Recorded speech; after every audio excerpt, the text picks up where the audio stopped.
हाल ही में सर्वोच्च न्यायालय ने पंजाब एवं हरियाणा उच्च न्यायालय के एक निर्णय को चुनौती देने वाली एक अपील को खारिज करते हुए कहा, किशोर न्याय संबंधी याचिकाओं को प्रामाणिक तथ्यों पर आधारित होना चाहिए।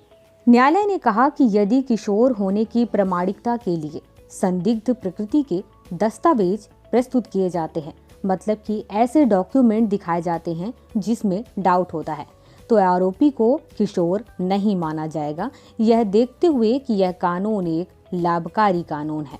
अब देखते हैं कि भारत में किशोर न्याय प्रणाली किस प्रकार से है। किशोर न्याय प्रणाली उन बच्चों से संबंधित है जिन्होंने किसी प्रकार से कानून का उल्लंघन किया है और जिन्हें देखभाल एवं सुरक्षा की आवश्यकता है। भारत में 18 वर्ष से कम उम्र के व्यक्ति को किशोर माना जाता है।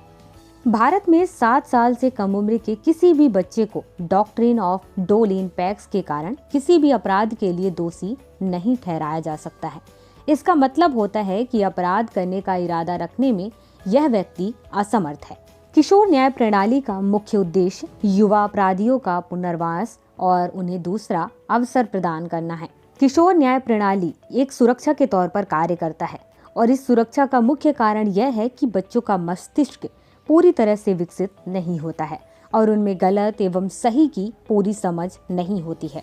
यह स्थिति तब उत्पन्न होती है जब माता पिता उचित पालन पोषण करने में असमर्थ होते हैं और घर में हिंसा की घटनाएं होती हैं, या एकल पेरेंट्स जो अपने बच्चों को लंबे समय तक असुरक्षित छोड़ देते हैं।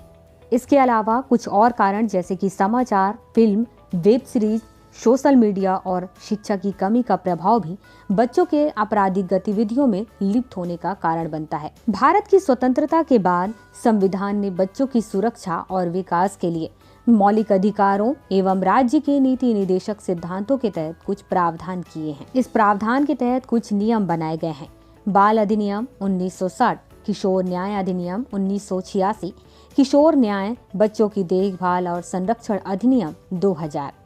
इसके आगे किशोर न्याय बच्चों की देखभाल संरक्षण अधिनियम में संशोधन किए गए हैं 2015 में और उसके बाद 2021 में। इसके अलावा बच्चों के संरक्षण एवं देखभाल के लिए कुछ और भी नियम कानून बनाए गए हैं। यौन अपराधों से बच्चों का संरक्षण करने संबंधी अधिनियम, जिसे पॉक्सो एक्ट भी कहते हैं, 2013, बाल श्रम निषेध और विनियमन अधिनियम 2016, बाल अधिकार पर संयुक्त राष्ट्र अभिसमय, इसके साथ ही राष्ट्रीय बाल अधिकार संरक्षण आयोग 2005।